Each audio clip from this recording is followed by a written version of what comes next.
part of understanding the whole platform. So there you go. So that's the conclusion. Happy to take questions or comments. Thanks so much. That was a tour de force. An overwhelming amount of Sorry, we've statistics. gone over time. My apologies. No, Have no, we? no, Oh, yeah. no. You're all good. You're all good. It was very, very interesting, and it kind of sets the table for us in terms of the challenge that's out there, in terms of understanding what we're trying to achieve, and certainly that second last slide you have in terms of the key ingredients that are required. I, I was taken by your focus on Sligo at one point, and then moving it on up to a network of looking at the north and west, but including Belfast within that. I'm curious though, in terms of who or what institution or individuals at what level, in terms of what capacities they need, who do you see as kind of driving it at that kind of regional level? I mean, do we need greater subsidiarity on the island of Ireland, for Northern Ireland within the UK, for the regions within the Republic of Ireland, and then indeed in terms of those linkages between, you know, between North Connacht and parts of Ulster, for example? I mean, maybe you take that first of all as a question, or something to kind of respond to. Sure. I think I think it's first of all, I think, do we need more subsidiarity on the island of Ireland? Absolutely, yes is the answer. Okay, both jurisdictions are amongst the most highly centralized in the state or in the world, as the OECD study of decentralization has pointed out, and indeed the Northern Western Region Assembly in its regional agenda has called for a much more fundamental look at subsidiarity and devolution. So this is this is first point to make. Okay, the second point is absolutely there are different bodies that have different responsibilities, and so the departments we talked about in terms of, say, sectoral clustering, particularly at a, there are very good responsibilities at a jurisdiction level, and then the question is, I'm talking about Department of Infrastructure and Employment now, and Department of for the Economy. Obviously, then, if there is to be an evolution of more all island sectoral spokes, and they have a key role in that. Intertrade have a key role in that. Within the regions, clearly, there's the regional assemblies, the three regional assemblies. There is the various other bodies, Western Development Commission, for example, in the Northern Western region, and obviously then the development agencies, which have a, if you like, a national remit, have also got strong regional presence as well, and focus. So and obviously the question is trying to deepen all that and work that. And also, I should also mention, I think the role of the universities, indeed, in the further training aspects, is really critical in all this as well. So all of these groups at different levels have responsibilities and roles to play. And that goes back to Erin Ostrom's work on polycentricity, because it is about bringing different groups together. It's not, there isn't there isn't going to be a blank sheet of, kind of replacing, everybody, every agency with a new, or every assembly or whatever, with a new structure as such. It's evolution and people working closer together on shared agendas and shared implementation programs. And that's where the polycentric approach and behavior and ability to actually work together across silos and at different levels comes into play. And that's, for me, is about evolving practice and culture that actually is the key to making this work. Very good. And I should say, please, anyone, you can turn on your mic to ask a question for sure, or by all means do so in the chat function. And I see Donald Coffey says the body which should have been driving development in Central Border region was ICBAN, but it has been largely absent since 2010. And John Feely says he's keen to develop the Sligo Leitrim concept. Just in terms of targets, then. Oh, sorry, I see a question from Stephen Roper, or hand up. Stephen, by all means, ask away. Uh, Thanks, Tom. Now, thank you very much. Most interesting sort of presentation. I hope you can hear me. I'm sort of in a strange environment at the moment. Um, I thought And the it's focus, good to talk to you again. In fact, I use some of your work in the context of the micros. So just to mention that. I'm glad to hear it. I was going to say that the Northern Ireland Department had recently published a new survey of micro business innovation uh, Okay. a couple of months ago. So it bears out a lot of the messages that you were talking about. But the other thing I wanted to say was that we're doing a project at the moment with Queen's University and the Department for the Economy in the North, which is mapping the clusters across the island of Ireland. We've managed to geocode firms, the whole population of firms across the island. And we're doing some cluster mapping, looking at looking at lots of different clusters. I think about 70 across the island, depending, and so just that might be a bit of a sort of foundational tool for taking this forward a little bit. We may be a month or so off publishing that yet, but when it does go live, I'm very happy to sort of circulate a link around and let people know that that's happening. It's not everything, but it does tell you where the firms doing certain activities will be located and co-located. And it is very interesting in terms of seeing some of the kind of cross-border corridors and connections that there are, particularly into the Northwest, but other regions as well. So I'll share a link to that whenever it's public, but not quite. We're not quite there yet. Okay. No, thanks for that, Stephen. Yeah, no, that sounds very relevant and very important actually in terms of the mapping, up-to-date mapping. Yeah. Yeah, Stephen, we'd be very, very excited to get that paper and see that research. I see there's a question in the chat from Donald O'Coffey. He's asking, or he's saying, the leading sectors you referenced in Northern Ireland are among least trade union friendly. You didn't mention any role for trade unions in the economic development process, and he asks, what role should trade unions have? I think, I think they're quite central to it. I mean, I talked about when I talked about Sligo, the actual learning and nurturing, lifelong learning and nurturing culture. I think that is absolutely central, and I think both both employers and unions have key roles to play in ensuring that happens. Both at number one and number two, obviously within companies as well. Like I think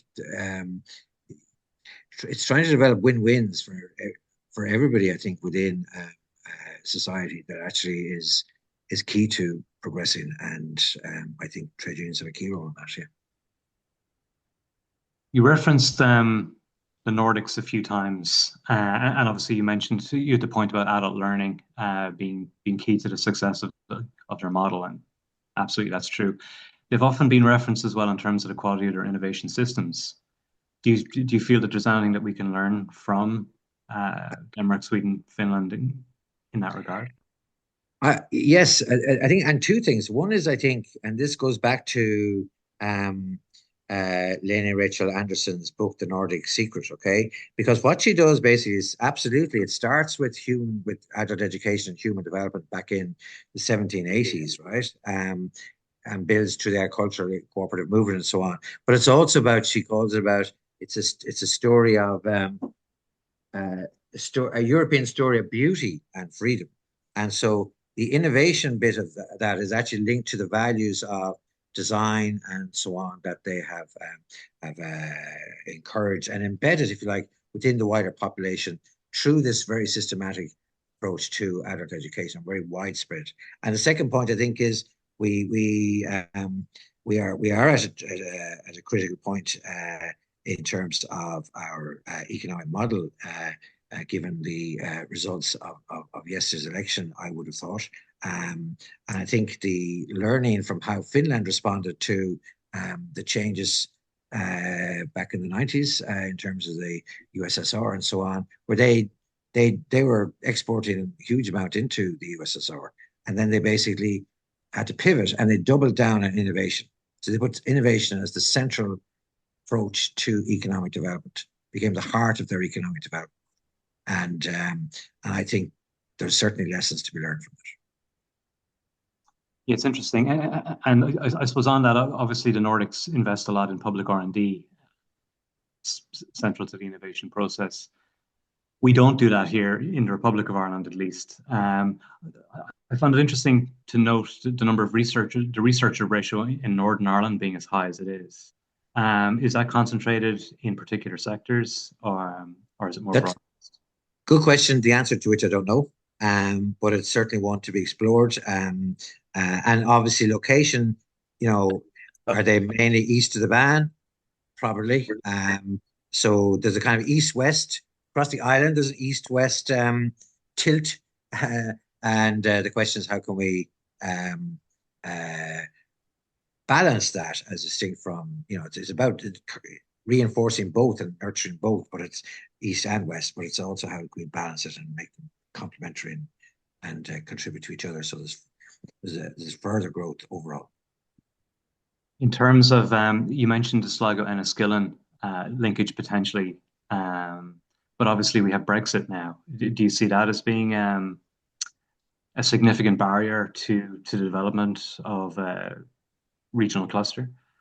Well, I think the Centre for Cross-Border Studies has done a lot of work on Brexit, and particularly around movement of people and so on. And there are certainly some issues in that. But I think the overall regional clustering is more a matter of focus and complementarity and coordination, and sort of saying, okay, so what are we going to do to build this sector up to a greater level? So it's obviously, and it is cross-border work, which there's two jurisdictions and so on. But as there are 1 in 3 of Europe's European Union population live in border regions, and cross-border cooperation is commonplace. In fact, in the slide on the life sciences clusters in Europe, there's actually the Danish-Swedish cross-border medtech cluster, which is a very significant cluster. So there's it certainly is. It's a context and it's an aspect that we obviously need to take into account. But it's the key question is what's the opportunity? How can we build on it? And working through how can we build on it together for mutual benefit. For sure. One of the big focus of the last European Commission, and probably this one too, will be the emphasis on the green and digital transitions. And obviously the economies of 2040, 2050 may look very, very significantly different from what they look like now. In terms of those two transitions, and I suppose just to pick two technologies, one from each, artificial intelligence in terms of the digital transformation, and I suppose renewable energy and the capacities that are there in the Northwest in terms of potentially wave energy, for example, but other renewables too, such as wind. To what extent do you think that there are opportunities there in terms of employment creation and in terms of the potential to develop any kind of a cluster? Seems perhaps a little bit ambitious in the first case for sure, but not everything is going to be about large language models, obviously. So, I mean, to what extent do you think we need to be thinking north and south of those type of opportunities in terms of the direction that employment will shift in the future, or are these things completely pie in the sky? Can they be achieved? I think in both those sectors and industries and those technologies you mentioned, okay, I think clearly they are part of the economy of the future. So each region has to be part of that. Otherwise, they're going to be lagging regions. We're not part of the globally advancing sectors, then we will not be a region that is keeping up to pace. And I'm talking about any of the regions on the island. So I think it's key that happens as part of the wider sectoral mix, if you like. Okay, and then in terms of each of those, yes. So it's quantum computing is not. We're not going to have a quantum computing center in each region, mind each town or wherever. So it has to be done on a proportionate basis, and so we could see, for example, in life sciences, you've got a life sciences. We have an overall life sciences significant spoke emerging within each region. Then we have medtech and so on, as we talked about earlier, and then with each town or sub-region, NUTS 2 region or Sligo Leitrim or whatever it is, there's a component of that actually feeds into. So it's all about a question, I think, of networks, hubs, spokes, and spokes to spokes, and so forth. Okay, and actually um, connecting within that network, both on the island and, of course, globally, into the UK, into European Union, into and other parts of the world. Very good. And of course, everyone feel free to ask questions as well. One I was particularly curious about, and maybe I missed it as you were going through the slide, was in terms of the competitiveness scorecard.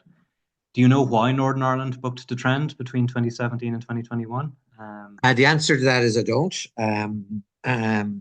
I suspect sectoral focus is clustering is one aspect of it. Their 10x strategy has certainly allowed certain investments to go into some key sectors. Now, obviously, there are other factors, I'm sure. So I don't actually know the answer to that, but it's certainly one that is useful to kind of to understand further. I suppose a final question for me then is that if you were advising Stormont, or Dublin for that matter, in terms of what is the piece of the puzzle that we're missing, to the extent that we are missing anything, and of course we might not be, but what are the things that we're not doing, that we ought to be doing? What are the key failures in terms of policy, as you would see it? I think that first of all, I think there's already discussions on all island sector clustering, and I think that's a key to actually progressing that as a key all island discussion that is very important. I think then the other part of it, I think, is the whole area of education, particularly further education, as well, of course, as higher education.